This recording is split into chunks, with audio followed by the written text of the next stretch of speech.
Hello மக்களே, welcome to my channel. தொடர்ந்து பேசுகிறதுக்கு சப்ஸ்கிரைப் பண்ணுங்கள், சப்போர்ட் பண்ணுங்கள். வாங்க இன்றைக்கி சீரியலில் என்னாச்சுன்னு பார்ப்போம். கோமதி விருந்து சாப்பாடு சமைச்சு வச்சுருக்காங்க. தங்கராஜும் அவங்க ஒய்ஃப் ரேவதியும் சாப்பிட்றதுக்காக வந்திருக்காங்க. ஸோ எல்லோரும் சேர்ந்து சாப்பிட உட்காந்துருக்காங்க. அப்போது சுரேஷ், பாக்கியராஜ், அப்புறம் அவங்க தங்கச்சி இவங்க மட்டும்தான் சாப்பிட உட்காந்துருக்காங்க. தங்கராஜ் வந்து ஒய்ஃபு கூட வேறு யாரும் அங்கே சாப்பிட உட்காரல. இங்கே பார்த்திங்கன்னா ராஜி வந்து பரிமாறிட்டு இருக்காங்க. உடனே வந்துட்டு மலரோட மாமியார் வந்துட்டு அப்படியே ஒரு மாதிரி அங்கே தயங்கி தயங்கி நிற்கிறாங்க. நீங்களும் உட்காந்து சாப்பிடுங்க அப்படின்னு சொன்ன உடனே அவங்களும் உடனே உட்காந்துட்டாங்க. இவங்க கோமதி அம்மா சொல்கிறாங்க, மலர் மதி நீங்களும் உட்காந்து சாப்பிடுங்க அப்படின்னோடனே அவங்க தயங்குறாங்க. அவங்க மாமியார் ஒரு மாதிரி அவங்கள ஒரு லுக் விடுறாங்க.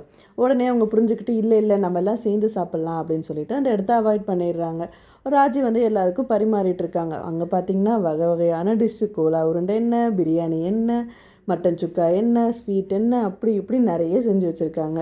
உடனே எல்லாருமே சாப்பாடு எடுத்து சாப்பிட்டுட்டு ஒவ்வொருத்தரும் அவங்களோட காம்ப்ளிமெண்ட்டை கொடுக்குறாங்க.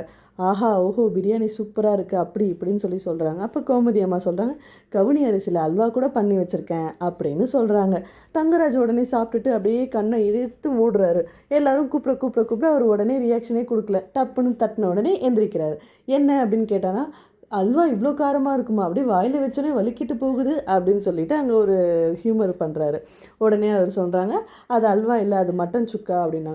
நானும் எவ்வளோ வீட்டில் சாப்பிட்ருக்கேன், இந்த மாதிரி எங்கேயுமே சாப்பிட்டதில்ல, அவ்வளோ சூப்பராக இருக்குது, சாப்பிட்ட கைக்கு தங்க வளையல் தான் போடணும் சமைச்ச கைக்கு அப்படின்னு சொல்லிட்டு அவர் சொல்கிறாரு. உடனே மலரோட மாமியார், தங்கம் விற்கிற வலையில் தங்க வளையலாக போடுவீங்க அப்படின்னு சொல்லி, எல்லாம் சும்மா ஒரு பேச்சுக்கு சொல்கிறது தான், உடனே நீங்கள் சீரியஸாக எடுத்துக்காதீங்க அப்படின்னு சொல்லி கோமதியை பார்த்து அவங்க சொல்கிறாங்க.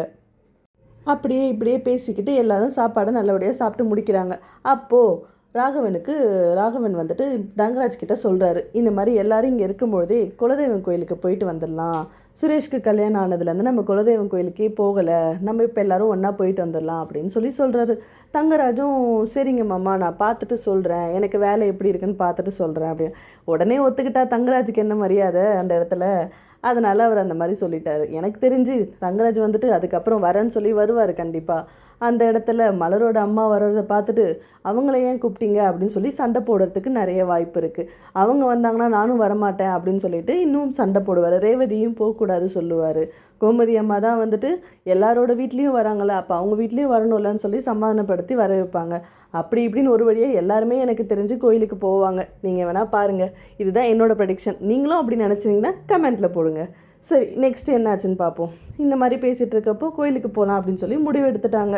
இவங்க எல்லோரும் சாப்பிட்டுட்டு இருக்கும்போது தங்கராஜுக்கு ஒரு ஃபோன் வருது வேலை விஷயமா. உடனே வந்துட்டு அவங்க ரேவதி கிட்ட சொல்கிறாங்க, நம்ம கிளம்பலாம் சாப்பிட்டுட்டு ஒரு 1/2 ஹவரில் அப்படின்னோடனே ரேவதிக்கு மூஞ்சே மாறிடுச்சு. அவங்கள பார்க்கவே பாவமாக இருந்தது. உடனே எல்லாருமே சொல்கிறாங்க, ரேவதி மட்டும் இங்கே இருக்கட்டுமே அப்படின்னோடனே தங்கராஜுக்கு விடுறதுக்கு மனசே இல்லை அந்த இடத்துல. அவர் உடனே ஒத்துக்க மாட்டார்ல, கோமதி அம்மா தான் சாக்குன்னு சொல்லிட்டு அவர் என்ன அனுமதிக்காமலாம் இருக்க போகிறாரு, அதெல்லாம் விட்டுட்டு தான் போவார், நீங்கள் பாருங்கள் அப்படின்னு சொல்லிட்டு ஒரு மாதிரி அவரை ஏற்றி விடுற மாதிரி பேசுகிறாங்க. அப்படி பேசின உடனே தங்கராஜ், இருக்கட்டும் சாயங்காலம் வந்து நான் கூட்டிகிட்டு போகிறேன் நீ இரு அப்படின்னு சொன்னோடனே ரேவதிக்கு அவ்வளோ ஹாப்பி ஆகிடுச்சு. அவங்க அண்ணன் அவங்க அண்ணி எல்லாரோடையும் இருக்கணும் அப்படின்னு நினைக்கும் போது அவங்களுக்கு ஒரே சந்தோஷமாக ஆகிடுச்சு. அதுக்கப்புறம் எல்லாம் சாப்பிட்டு முடிச்சுட்டு கிளம்பிட்டாங்க. சாப்பிட்டு முடிச்சுட்டு உட்காந்துருக்கப்போ பார்த்திங்கன்னா இந்த சைடு எல்லாருமே லேடிஸ் எல்லாருமே உட்காந்து விளையாடலாம் அப்படின்னு சொல்லி பேசிகிட்டு இருக்காங்க. அப்போது இவங்க மலரும் மதியம் கேட்குறாங்க, நீங்கள் விளையாடலாம் செய்வீங்களா அப்படின்னு கேட்கும்பொழுது ராஜி சொல்கிறா, அட எங்கள் அத்தைலாம் சூப்பராக விளையாடுவாங்க, நான் எங்கள் வீட்டிலலாம் நாங்கள் ஏதாவது வேலை இல்லை போர் அடிச்சுன்னா நாங்கள் விளையாடி சிரித்து பேசிட்டு ஜாலியாக இருப்போம் அப்படின்னு சொல்கிறாங்க. மலருக்கும் மதிக்கும் ரொம்ப ஆச்சரியமாகவும் இருந்தது, ஆசையாகவும் இருந்தது. ஐயோ நமக்கு இந்த மாதிரி இல்லையே அப்படின்னு சொல்லிட்டு சொல்கிறாங்க. உடனே வந்துட்டு கோமதி இந்த விளையாட்டு விளையாடலாம் அந்த விளையாட்டு விளையாடலான்னு சொல்லி பேசிட்டு கடைசியில் கல்லாங்காய் விளையாடலாம் அப்படின்னு சொல்லிட்டு எடுத்துகிட்டு வர சொல்கிறாங்க. மலர் போய் கல்லெல்லாம் எடுத்துகிட்டு வராங்க. எடுத்துகிட்டு வந்துட்டு எல்லோரும் சேர்ந்து விளையாடலான்னு சொல்லிட்டு போது எங்களுக்கு விளையாட தெரியாது அப்படின்னோடனே கோமதி சொல்லித்தராங்க.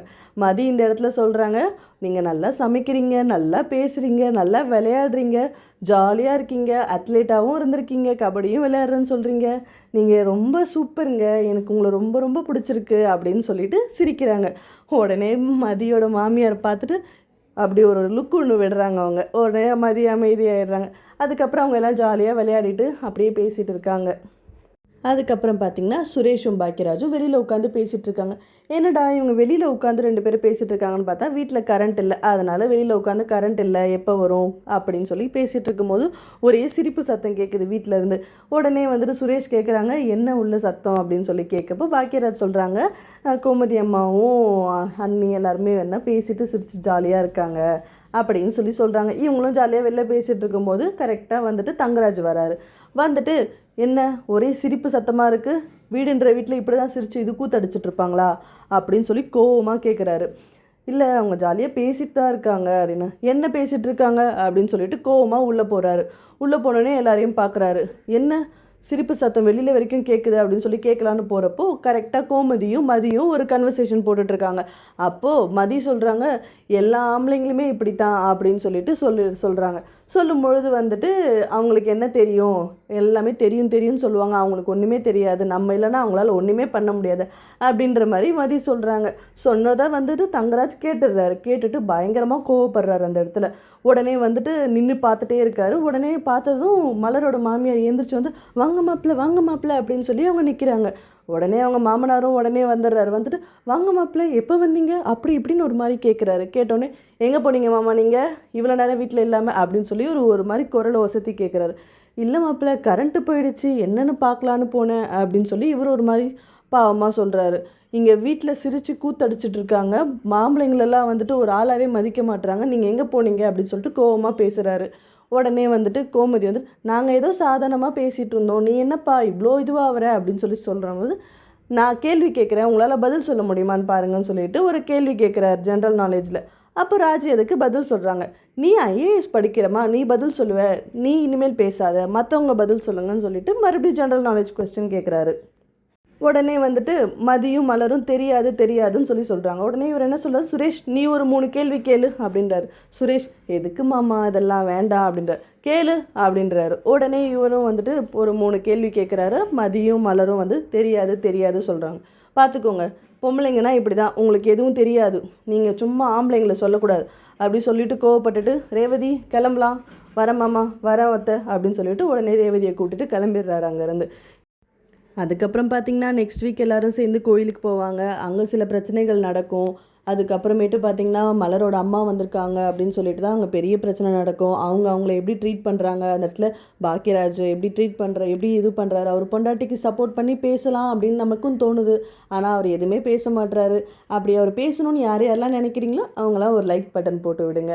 அப்புறம் பார்த்திங்கன்னா இந்த கோயில் எபிசோட்லாம் முடிஞ்சதுக்கப்புறம் எல்லோரும் கிளம்பி பாண்டியன் ஸ்டோர்ஸ் வீட்டுக்கும் போவாங்க. மகா சங்கமம் அங்கேயும் கண்டினியூ ஆகும். ஸோ அந்த எபிசோடில் பார்த்திங்கன்னா வந்துட்டு ராஜியோட அப்பாவோட ஆப்ரேஷன் விஷயம் வந்து எல்லாருக்கும் தெரிய வந்துடும். அதுக்கப்புறம் பாண்டியன் வந்துட்டு அவங்க வீட்டு வாசலில் நிற்பார், கதிர் எல்லாத்துக்கும் பதில் சொல்லுவார். அப்போ இந்த ஆப்ரேஷன் விஷயம்லாம் வெளியில் வந்துடும். ஸோ எல்லாருக்கும் எல்லாமே தெரிஞ்சிடும். இதுதான் அப்கமிங் எபிசோடில் நடக்கும். இதுதான் என்னோடய ப்ரெடிக்ஷன். நீங்களும் அதே மாதிரி நினச்சிங்கன்னா கமெண்ட்டில் போடுங்க. தேங்க்ஸ் ஃபார் வாட்சிங்.